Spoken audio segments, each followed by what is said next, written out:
Bismillahirrahmanirrahim. Mr. Alderman Nick Anstey, Lord Mayor of the City of London, distinguished guests, ladies and gentlemen.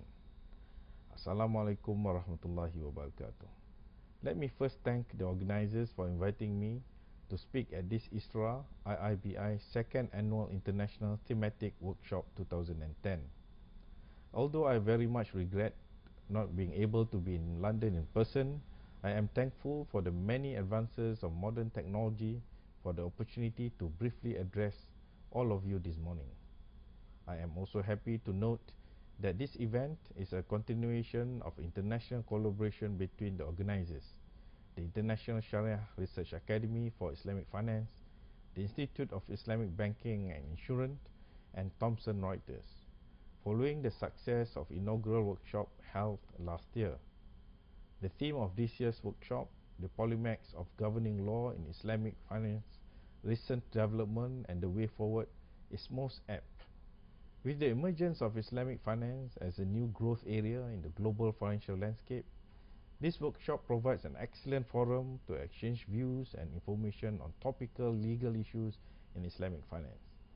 As Islamic financial activities are increasingly crossing national boundaries, it is critical for such dialogue to take place at an international level in order to gain wider perspective that can contribute to the development of a legal framework for Islamic finance that is internationally facilitative.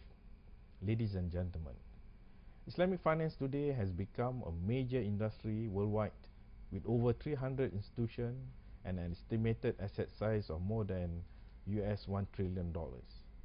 Its continuing advances in the international financial landscape have recently been accompanied by several major efforts aimed at strengthening its international financial infrastructure. A key structural enhancement achieved recently was the establishment of the Islamic Financial Services Forum that served as a platform for cross-border engagement among regulators to achieve financial stability in the Islamic financial system. Another important development achieved more recently was the establishment of the International Islamic Liquidity Management Corporation as a mechanism for more efficient management of liquidity across borders for Islamic financial institutions. These continuing efforts to strengthen the foundation of Islamic finance have served to ensure its preparedness in meeting the challenges on the path of internationalization. As we open a new chapter of global growth and the development with the unfolding of a new decade, Islamic finance is in a position of strength to play a greater role in global financial landscape. Today, many jurisdictions are interested in Islamic finance and have taken initiative to develop the industry. The increasing interest in Islamic finance is a positive development as a larger number of institutions can contribute to more rapid growth of the industry. Increasing number of jurisdictions are now taking steps to modify their legislation to cater for Islamic finance.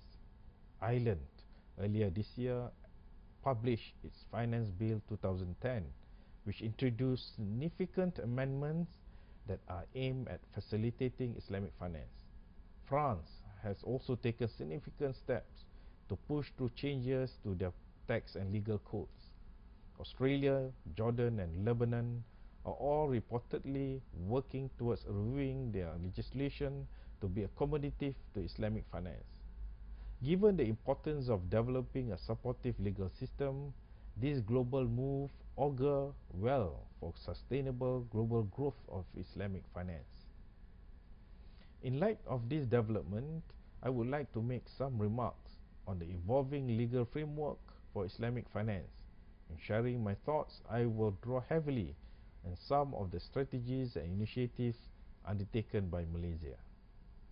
Ladies and gentlemen, one of the key determinants for successful development of Islamic finance in any jurisdiction is the existence of a conducive legal framework that supports the operations and growth of the industry. Given that the legal infrastructure in any jurisdiction has evolved over the centuries to cater to conventional finance, understandably, governing legislation of a country have typically required modification to accommodate Islamic financial transaction and structures. It is therefore of no surprise that jurisdictions that are able to quickly amend their legal framework have managed to achieve significant growth in Islamic finance. The starting point in revising laws is therefore to ensure that the governing laws allow for the conduct of Islamic finance businesses. A closely related goal is to consider removing elements in existing laws, including non-regulatory laws, which may render the conduct of Islamic finance business uncompetitive or inefficient. Initial consideration would involve changes to ensure that Islamic finance is placed on a level playing field with conventional finance. The purposes and objectives of the governing laws for Islamic finance are largely known to be similar to conventional finance from the financial regulation standpoint. Notwithstanding this, an ideal approach is devising a legal framework for Islamic finance that sanctioned the statutory obligation for Sharia compliance in the governing law. This approach, however, may not be feasible as preference for religious concern can be seen to be contradictory to the principle of secularism and parity of belief rights in certain jurisdictions. We may need alternative approaches. I will revisit and elaborate on these points in the greater detail at a later part of this speech. In Malaysia, the new Central Bank of Malaysia Act 2009 explicitly codifies the duality of the Malaysian financial system, which shall consist of the conventional financial system and the Islamic financial system.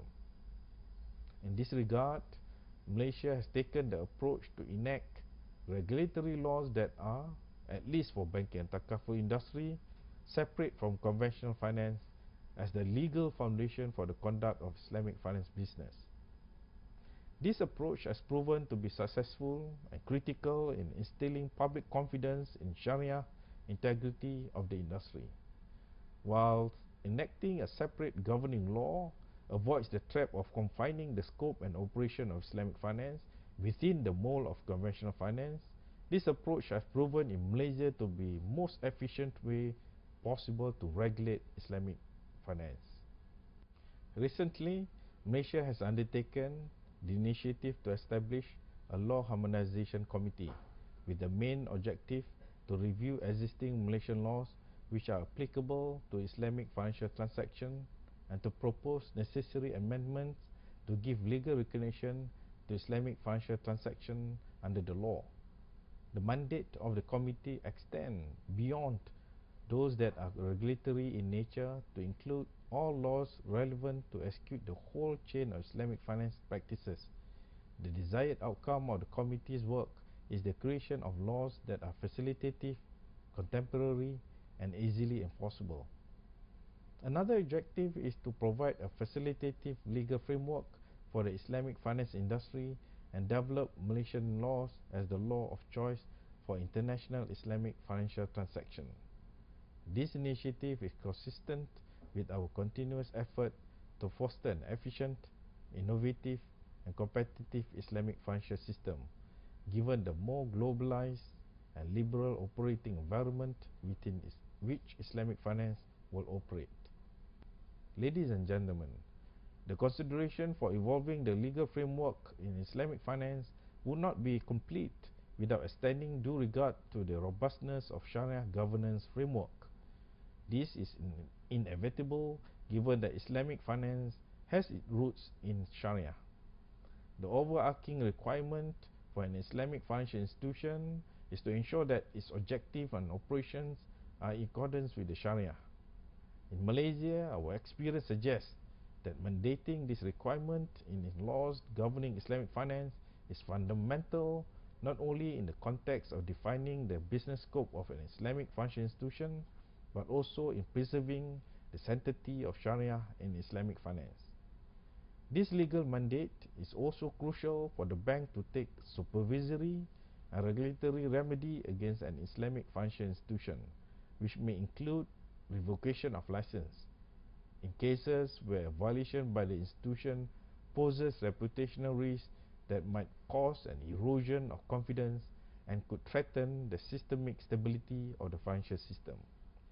The integrity and credibility of the Sharia governance framework in Malaysia is also fundamentally supported by the role of the bank's Sharia-Advisory Council, a centralized referral body for Islamic finance community, which is statutorily positioned as the highest authority in determination of Sharia matters relating to Islamic finance. In preserving the sanctity of the Sharia, the SAC itself ensures that the robustness of its ruling through a rigorous process before arriving at a decision. Another essential element in developing an effective legal infrastructure is the role of an adjudication system.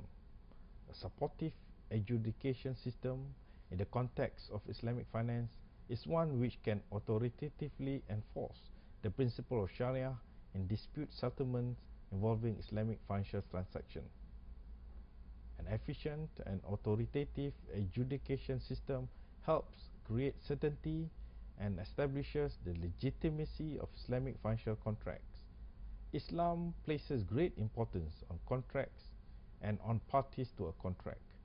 The ability of parties to enforce a contract is thus critical, as it constitutes the core of maintaining the confidence of the public at large. Therefore, there is a crucial need for a dispute settlement mechanism that is able and competent to dissect in a judicious manner Sharia matters in contracts, so that issues of dispute in Sharia interpretation could be resolved and enforced accordingly. Whilst it is neither practical nor desirable to change the entire court system, a potential solution is to create a special Islamic bench that deals with financial transactions undertaken in accordance with the Sharia. This could be a viable option, particularly for Muslim majority countries, as is the case in Malaysia. The use of market discipline is another option to ensure the sanctity of Sharia via mandating sufficient check and balance in adherence to Sharia matters, including a minimum disclosure requirement, certification by the Sharia Committee, or an external audit done on the Sharia compliance aspect of an institution operation. In Malaysia, we have taken the approach in ensuring that the sanctity of contracts is always paramount and enforceable in our court of law.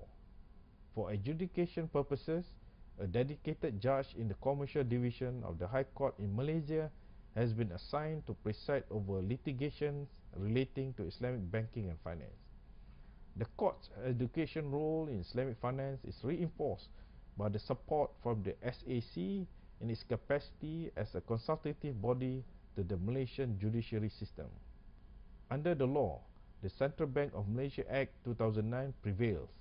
If a question concerning a Sharia matter arises in any proceeding related to Islamic financial businesses, where the court or the arbitrator shall take into consideration any published ruling of the SAC or refer the matter to the SAC for its ruling.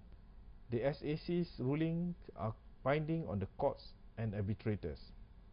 This referral system preserves and enhances the sanctity of Sharia rulings and the consistency in the interpretation and application of Sharia principle in Islamic financial transactions. To complement the court system, specific arbitration rules for Islamic banking and financial services have also been developed, enabling dispute for both domestic and international cases to be dealt with by the Kuala Lumpur Regional Centre for Arbitration. Such comprehensive legal infrastructure for Islamic finance is unique to Malaysia and essentially reflects the support and dedication by the legal fraternity in keeping abreast with the development of Islamic finance. Adding to the strength of institutional and legal framework in Malaysia is our continuing emphasis on human capital development. Various measures have been implemented to ensure that our market players, including the judges and lawyers, are well trained in Islamic finance. Moving forward, with the existence of a dedicated court for Islamic finance, competent human capital, and consistent legal precedents, Malaysia is well placed to serve as a platform for adjudication and dispute settlement. The KRRCA in particular can be leveraged upon as an alternative dispute settlement mechanism for arbitrating international dispute relating to Islamic finance. Ladies and gentlemen, another important legal aspect in the conduct of Islamic finance is in ensuring good documentation of contracts underlying Islamic financial transaction. Legal documentation forms an integral part of Islamic finance sector, as it provides a critical bridge between Sharia and Islamic finance practices. There are two major considerations in ensuring good legal documentation of Islamic financial transaction. Firstly, there is a need to ensure that the documentation conform to Sharia in such a way that it will enable the operationalization of Sharia principle into legally enforceable Islamic finance contract. This is crucial to avoid legal and reputational risks arising from the failure to faithfully reflect the principle of Sharia, which could undermine the public confidence in the industry. It also underscores the importance of legal advisors, Sharia advisors, and other key organs, such as the compliance and internal audit function, as well as the board, in performing their obligation towards ensuring Sharia compliance. The importance of these various components is reflected in the newly revised guidelines on Sharia governance framework that was issued recently. The second consideration relates to the importance of moving towards greater standardization of the legal documentation of Islamic financial transaction. A more standardized contract creates greater certainty and predictability about the characteristics of the financial contracts. When the parties involved are better able to understand their rights and obligations, stakeholders' confidence in the market would correspondingly improve. In essence, standardization of documentation, products, and practices are essential to ensure that the markets are fair, efficient, and transparent. Whilst contract and product standardization is encouraged to the greatest extent possible, we also need to be very mindful not to let it stifle innovation. As a nascent industry, the need for innovation and competition in Islamic finance is so important that its absence might impede its growth. One important area is the need to appreciate and subscribe the value of diversity in Sharia. I believe that diversity in Sharia interpretation is the seed to harness innovation in Islamic finance. Diversity in opinions and practices generate wider options for consumers and practitioners. I believe that this is very fundamental. It's also for this reason that Malaysia subscribed to the concept of mutual recognition of the interpretation and decision of Sharia principle reached by a recognized Sharia body across countries. We believe in the need for diversity, as it is an impetus for sustainable global growth of Islamic finance. While diversity would create a conducive environment for Islamic finance to prosper, varying interpretation of Sharia within a country can add to the complexity of the operating framework of Islamic financial institutions. The progressive harmonization of Sharia interpretation in this particular respect can be viewed as an important driver towards greater acceptance and avoid possible confusion by the public. Malaysia had addressed the issue through a centralized SAC, which through collective wealth of experience and expertise of its members, its independence, and its rigorous process of rulemaking has ensured the credibility of Sharia ruling on Islamic finance transaction. But at another level, facilitating the internationalization of Islamic finance would involve a delicate balancing act in nurturing innovation and pushing for greater Sharia convergence, harmonization, and acceptance. One option is to standardize contracts for mature and widely acceptable concepts and structures as it leads to consistency and efficiency, and in some instances promote inter-jurisdiction transaction. Given that the majority of Sharia interpretation are actually very similar, more attention needs to be given to translate these rulings that are commonly practiced into documentation, products and services in a unified manner. However, this could only happen if there is a common understanding on issues of fatwa involved. To contribute towards this process, Bank Negara Malaysia has taken the initiative to enhance the transparency on juristic reasoning in Islamic finance through the publication of Sharia resolution by the SAC. We have also been issuing a series of Sharia parameters for several of major Sharia contracts, which are aimed at promoting consistent application of these contracts in Islamic finance. By leading these various efforts, we hope it can pave the way towards greater understanding and contributes towards international convergence on Sharia matters across jurisdiction. Ladies and gentlemen, before I end my remarks, I would like to take this opportunity to highlight the importance of continuing a close and effective partnership in Islamic finance between Malaysia and the United Kingdom. Collaboration between financial centers in Islamic finance is an important part of the process that would contribute towards expanding global development of Islamic finance. With London's keen ambition to establish itself as the center in Islamic finance in Europe, there is certainly much room for cooperation between Kuala Lumpur and London. The importance of our relationship has been cemented not long ago with the signing of a memorandum of understanding between Bank Negara Malaysia and the UK Trade and Investment. Our strong collaborative endeavours are already visible in the area of education and capacity building, evidenced by the growing number of strategic alliances between several Malaysian and the UK education and training institutions in recent years. Several UK financial institutions have also successfully established presence through joint venture with local partners in our Takaful market. I am most hopeful that there will be more collaborative endeavours going forward to exploit the strength and synergies between the two centres, particularly in areas that will lead to enhancing the efficiency of Islamic finance and greater cross-border transaction. On that note, I wish all of you a successful workshop. Assalamualaikum warahmatullahi wabarakatuh.